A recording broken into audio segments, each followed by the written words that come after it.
오늘 본문의 말씀, 아무리 바빠도 이건 잊지 말고 살자라고 하는 제목입니다. 어제 말씀을 조금 더 상고해 본다면 어제 말씀에서 제자들을 부르셨습니다. 그리고 가버나움에 들어가서 안식일에 회당에서 가르치셨죠. 거기에서 권위 있는 자의 가르침, 그래서 서기관들과 같지 아니함 일러라, 이렇게 27절 말씀에 보니까 1장 27절에 보니까 다 놀라 서로 물어 이르되 이는 어찌 미냐 권위 있는 새 교훈이로다. 하나님의 이 말씀의 진리를 선포하고 그 진리가 목마른 자에게 그리고 메인 자, 갇힌 자에게 어떻게 역사되는가라고 하는 그 실제를 예수님은 병고침과 귀신을 내어 쫓는 일을 통해서 주님이 보여주셨죠. 심지어 베드로의 장모의 열병도 고쳐주셨지 않습니까? 여기에 머무르지 않고 32절과 33절에 보면 저물어 해질 때에, 아마도 가버나움에 있었던 베드로의 장모의 집에 있었겠죠. 저물어서 해질 때 모든 병자와 귀신 들렸던 자들이 예수께 나아오니 온 동네가 그 문 앞에 모였더라, 이렇게 말하고 있어요. 그 문 앞에 모였더라. 그러면 그 문이 어디의 집을 말할까요? 그렇죠. 문맥에서는 분명히 베드로의 집 앞일 거예요. 장모의 그 집 앞으로 모여든 거죠. 근데 모여든 이유가 왜 모여들었어요? 병 고쳐달라고 모여들었어요. 귀신 쫓아내달라고 모여든 거죠. 그래서 병든 자, 귀신 들린 자, 주님 앞에서 다 꼬꾸라지고 지금 병이 낫고 치유되는 역사를 성경이 지금 아주 자신감 있게 짧은 피치, 마가의 필치로 지금 기록해내고 있다라는 거죠. 여기서 저는 설교를 준비하다가 이런 질문이 드는 거예요. 어떤 질문이겠어요? 과연 이 시대의 교회들 안에 이 병고침 그리고 귀신을 내어 쫓는 축사라고 하는데 이 축사의 일들이 지금도 교회 안에서 일어날 수 있을까요? 아니면 일어나지 않는 과거에 이미 완료가 돼버린 일로 이 병고침과 귀신 축사의 일들이 이미 끝나버렸을까요? 그래서 이 시대에는 병고침의 역사가 드러나지 않는 걸까요? 라고 하는 질문도 우리가 좀 해봐야 하겠다라고 하는 생각이 든 거죠. 물론 우리 지체들의 신앙 경험이나 혹은 우리가 배워왔던 관점에 따라서 이것을 바라보는 어떤 태도나 어떤 생각들이 다 다를 것 같아요. 하지만 저의 견해를 좀 성경을 통해서 말씀드린다면 저는 충분히 가능하다. 아니, 가능할 일이 아니라 오히려 지금의 교회들에게 이러한 사역이 너무나 필요하다. 그리고 이러한 사역들이 일어나야 된다라고 하는 것을 저는 되려 강조하고 싶어요. 우리가 어느새 이러한 병고침의 일들, 좋습니다. 우리 귀신까지는 나가지 맙시다. 귀신까지 나가지 말고 병 고치는 거, 병 고침의 일들, 이거 뭐라 그래요? 신유라 그래요. 신유의 은혜, 이러한 은사, 그리고 방언과 통변과 지식과 지혜의 은사들, 분명히 성경에서는 성령의 각양 좋은 은사들로서 소개되어지고 있거든요. 그 중에 하나가 여러분 병고침이에요. 병고침의 은사라고요. 은사가 뭐예요? 하나님께서 성령을 통해서 주시는 선물이라고 하는 뜻이거든요.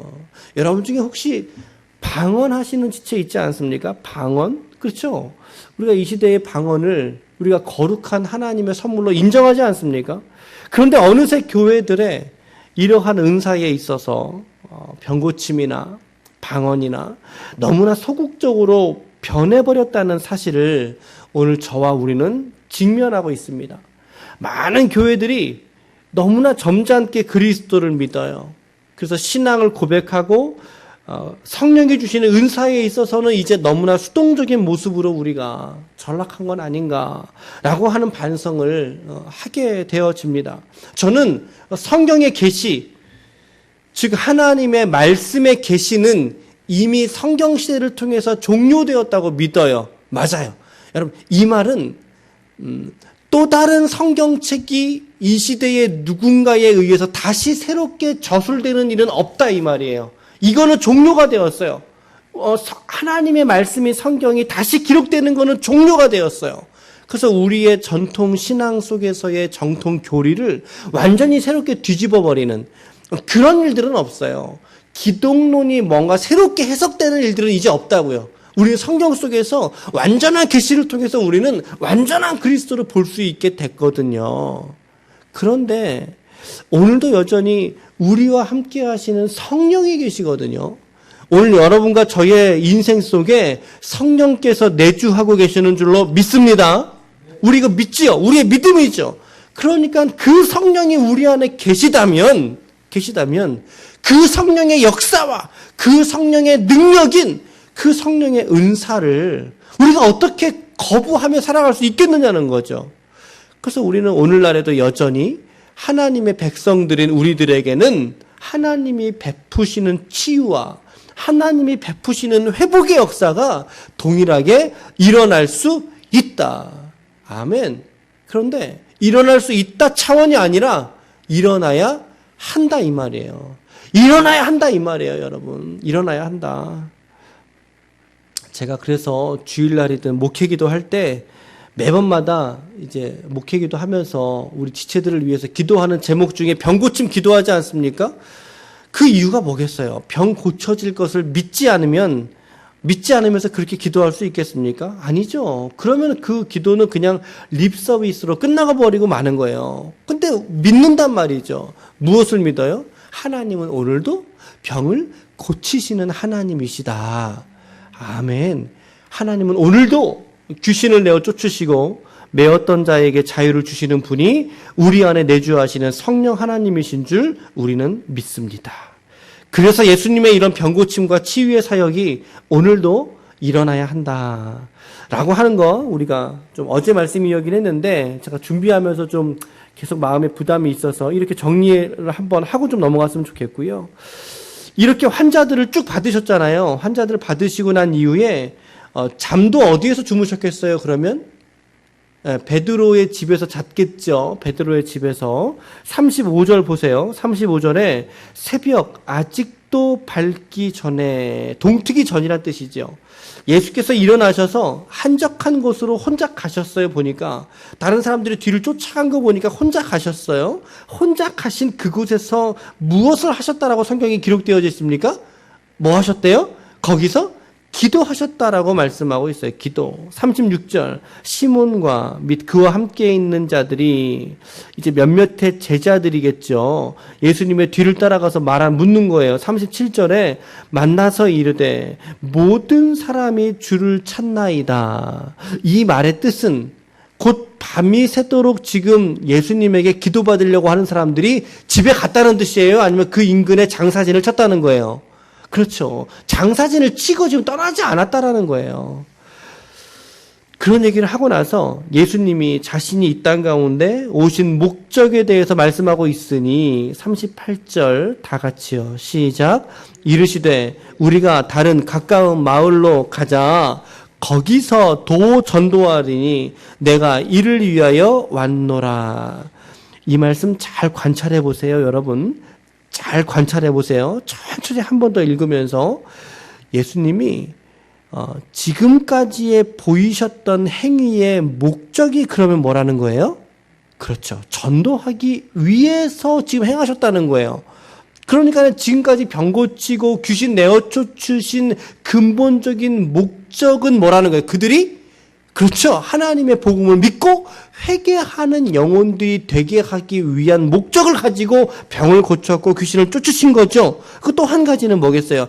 옆마을로 가자고 하시는데 옆마을로 가시고자 하는 목적도 역시 뭐라는 거예요? 전도하기 위해서라는 거죠. 참 이 하나님 나라의 복음의 열정, 예수님에게 얼마나 충만하게 역사하고 있었는가 단적으로 보여주는 그런 장면이네요. 그리고선 40절부터 마지막 절까지 나병 환자 고쳐주는 장면입니다. 손 내밀어 기도해 주시고 고쳐줬는데 이 말을 아무에게도 가서 하지 말아라 제사장한테만 가서 보여주고 너 병 나은 거 입증해라 라고 말했지만 그 사람이 나가서 이 일에 있어서 많이 전파해서 널리 퍼지게 했죠. 예수님이 내 병 고쳐주셨어 라고 하는 것을 전파하는 슈퍼 전파자인데, 사실 이게 지금 우리 시대 문맥에서 쓰기가 참 불편하죠. 복음에 있어서의 슈퍼 전파자가 된 거예요. 하나님이 나에게 행한 일들에 있어서 슈퍼 전파자가 된 거거든요.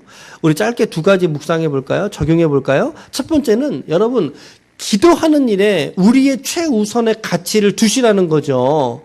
아멘. 여기서 기도한다는 표현은 우리의 실제의 기도와 함께 넓게 보는 의미로는 말씀을 보고 묵상하고 말씀을 깊이 생각하는 이런 어떤 일련의 영적인 과정들, 여러분 이것을 소홀히 두지 말라는 거죠. 소홀하게 여기면 안 된다라는 거죠. 제가 어저께 여기 앞자리에서 이렇게 기도하다가 이런 생각이 드는 거예요. 이런 생각이 번뜩 떠올랐어요. 요 근래 제가 다이어트 하거든요. 다이어트를 고민 중인데, 그러니까 하면서 이게 가장 중요한 요소가 뭐냐면 영양 성분에 대한 균형이 다이어트 하는 사람들에게 참 중요하더라고요. 그 중에서 그 섭취하는 영양 성분 중에서 제일 중요한 게 뭔지 아세요? 단백질을 얼마나 먹느냐라고 하는 게 이 건강한 다이어트의 어떤 거시기 되더 중요성을 나타내더라고요. 근데 어제 제가 기도하면서 이런 걸 느끼는 거죠. 야, 영빈아, 너는 하루에 단백질을 몇 그램을 먹느니 마느니 그렇게 너는 관심을 가지고 있으면서도 정작 너의 영혼의 건강을 위해서는 너가 얼마나 말씀과 기도를 섭취해야 하느냐라고 하는 이것에 있어서 너무나 너 수동적인 거 아니니? 너무나 적극적이지 못하고 미온적이진 않니? 라고 하는 사실을 제가 기도하면서 이렇게 자꾸 머리를 치는 거죠. 아유, 그래, 내가 지금, 그렇지. 내가 다이어트에 이런 거에 신경 쓸 것이 아니라, 물론 신경 써야 되겠지만, 체력이니까. 우리 사람은 밥 세끼 먹지 않으면 어떻게 돼요? 죽어요. 죄송하지만 우리가 밥 먹지 않으면 죽어요. 그래서 먹어야 살아요. 우리는 그래요. 우리의 육신은, 우리가 육신을 위해서도 양식을 구별해서 먹고 찾는 마당에 영혼을 위한 양식은 너무나 관심 없이 지나쳐온 것 아니냐라는 거죠. 여러분, 어떻게 내 영혼을 위해서 하루에 밥 한 끼도 굶지 못하는 사람이 어떻게 영혼을 위해서 몇 날, 며칠을 먹지 않고서도 내 영혼이 건강할 거야 라고 하는 생각을 어떻게 할 수 있느냐 이 말이에요. 우리의 육신을 위해서 밥 한 끼를 못 굶는 사람이 어떻게 내 영혼을 위해서는 날마다 말씀과 기도라고 하는 이 영적인 양식, 생명의 떡이신 그리스도를 먹는 그 말씀과 기도라고 하는 이 영혼의 양식을 내가 간과하고 살아갈 수 있느냐라는 거죠. 오늘 예수님 보세요. 얼마나 바빴겠어요? 얼마나 지쳤겠어요? 얼마나 피곤했겠어요? 여러분, 우리가 본문을 성실하게 지금 1장 말씀을 계속 묵상하셨다라면요, 예수님이 얼마나 오늘 피곤했을지 우리가 충분히 이해되지 않습니까? 그럼에도 불구하고 어떻게 하셨어요? 야, 내가 밥 먹는 게 먼저가 아니야. 그 말이에요. 새벽 밝기도 이전에 나가서 한적한 곳에 가셔서 기도하셨다라는 거죠. 오늘 새벽에 나오셔서 함께 기도하기로 작정하셔서 나오신 우리 지체들, 하나님이 기뻐하실 줄로 믿습니다. 우리 지금 전부 다 2m 이상 떨어져서 지금 기도하고 있죠? 네. 여러분, 기도는 우리의 양식, 빛으로 인도하니, 우리의 마음이 답답할 때 기도를 잊지 마세요. 우리에게 그동안 내려왔던 찬양의 고백 아닙니까? 여러분, 기도가 우리 영혼의 양식이고 우리 영혼의 햇빛인 줄 믿으시길 바랍니다. 우리가 기도하는 일에, 말씀을 먹고 섭취하는 일에 우선순위를 두지 않는다면 반드시 그 사람의 영혼은 핍절하게 되어 있다. 더 극단적으로 굶어 죽게 되어 있다 이 말이에요. 굶어 죽게 되어 있다. 잊지 마십시오. 오늘도 예수님도 하루의 영의 양식을 섭취하고자 기도하러 가셨다는 것이죠.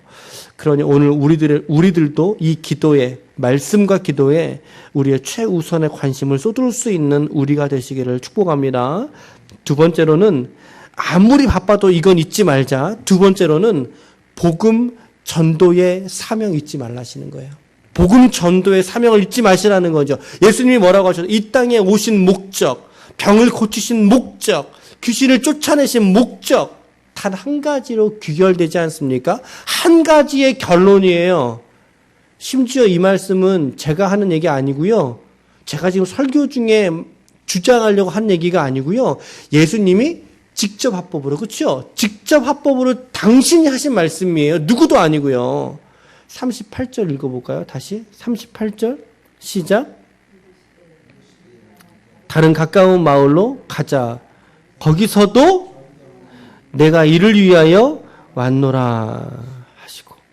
여러분, 예수님에 의해서도 이 복음 전도의 사명이 너무나 귀중하다는 것을 깨닫게 되고, 또 나병 환자가 지금 병 고치고 나서 온 사방 천지에다가 예수에 대한 소문을 쫙 이렇게 전파하지 않았습니까?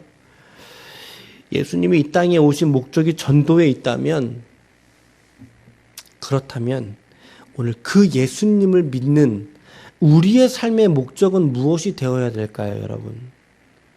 본문의 관찰에 의한 결과로서는 우리는 전도로 귀결될 수밖에 없다는 거죠. 우리의 삶에. 이것은 죄송합니다만 타협해 드릴 수가 없어요. 오늘 본문의 말씀에 주님이 하신 말씀이기 때문에 더욱 그래요. 복음을 전하는 사명으로 부르신 게 그리스도인의 이름에 담겨진 비밀 아닐까요, 여러분? 내가 살아가는 삶의 현장이 복음 전도의 통로가 되기를 원합니다. 라고 하는 기도를 오늘 새벽에 감당할 수 있기를 축복합니다. 우리의 복음 전도에 대한 방식, 어떤 문화권에 어떤 방식으로 어떤 방법으로 전도해야지, 이거는 각자가 연구할 필요가 있어요. 우리 어떤 처해진 상황 속에서. 그런데 여러분, 가장 근본적인 최초의 본질은 바로 복음 전도에 있다는 사실을 저는 말하지 않을 수가 없다는 거죠. 이 부분에 있어서 작년 제가 설교를 찾아보니까 작년 10월 6일 날 주일 설교 때 전도하러 오신 예수님이라고 하는 제목으로 주일 예배 제가 설교했던 것이 있습니다. 우리 유튜브에 올라가면 목록에 동영상 목록에 있는데 한번 더 들으실 수 있는 분은 들어보시면 좋겠고요. 우리 말씀 한 구절 찾아보고 마칠게요. 베드로전서 2장 9절입니다. 베드로전서 2장 9절입니다. 베드로전서 2장 9절 말씀 우리 같이 우리 한 목소리로 읽어볼까요? 베드로전서 2장 9절 시작. 그러나 너희는 택하신 족속이요 왕같은 제사장들이요 거룩한 나라요 그의 소유가 된 백성이니 이는 너희를 어두운 데서 불러내어 그의 기이한 빛에 들어가게 하신 이의 아름다운 덕을 선포하게 하려 하심이라. 아멘, 아멘. 신약성경 379쪽에, 그죠? 여러분, 옛날 개역 한글 번역 책 있어요. 옛날 책에. 거기는요, 되게 노골적으로 설명하고 있지요. 아름다운 덕을 선전하게 하려 하심이라. 그렇게 번역했단 말이죠. 옛날 성경은. 야, 너희는 택하신 족속이요 왕같은 제사장이요 거룩한 나라요 그의 소유가 된 백성이니 이는 그 이유는 우리를 그리스도인 되게 만든 이유는 너희를 어두운 데서 불러내어 그의 기이한 빛에 들어가게 하신 이 곧 하나님이시죠. 그 하나님의 아름다운 덕이 뭐겠어요? 복음이에요. 이게 복음이라고요. 좋은 소식, 이 덕을 선포하게, 선전하게, 이 복음 전도의 사명을 위해서 너희를 부르셨다라는 거죠. 오늘 저와 여러분들은 하나님이 부르신 이유가 바로 이 복음 전도의 사명에 있는 줄 다시 한번 믿어내시길 축복합니다. 믿어내시길 축복합니다. 여러분, 저 오늘 두 가지 적용 말씀드렸어요. 여러분들의 적용의 지점들을 더 넓게 가져가 보세요. 말씀의 이 관찰의 세계 속에서 저는 두 가지 말씀드렸어요. 그 중에 첫 번째 기도하는 삶 잊지 마세요. 우리 아무리 바빠도 두 가지 잊지 말자. 첫 번째, 기도하는 거 잊지 말자. 절대적인 시간이 부족하십니까? 여러분 이동 중에서라도 여러분들 형편에 맞게끔 우리가 그리스도 앞에 오늘도 살아간다는 거 잊지 마시라는 거죠. 두 번째는 뭐예요? 삶의 중요한 기준으로서의 복음 전도의 사명 내가 잊어버리지 말자. 그렇죠? 사회생활이든 내 사업장에서든 우리의 자녀들 앞에서든 우리가 이거 잊지 말자는 거죠. 우리는 오늘 예수님을 통해서 이 두 가지의 진리를 관찰하게 됐고 또 묵상하게 됩니다. 아무쪼록 여러분 오늘도 기도의 우선을 복음 전도의 우선을 염두에 둠으로 말미암아 예수님을 닮아내고 예수님을 비춰내고 예수님을 증거할 수 있는 하나님의 거룩한 종들이 여러분들의 삶에 다 되시기를 예수님의 이름으로 간절히 축원합니다. 아멘. 아멘.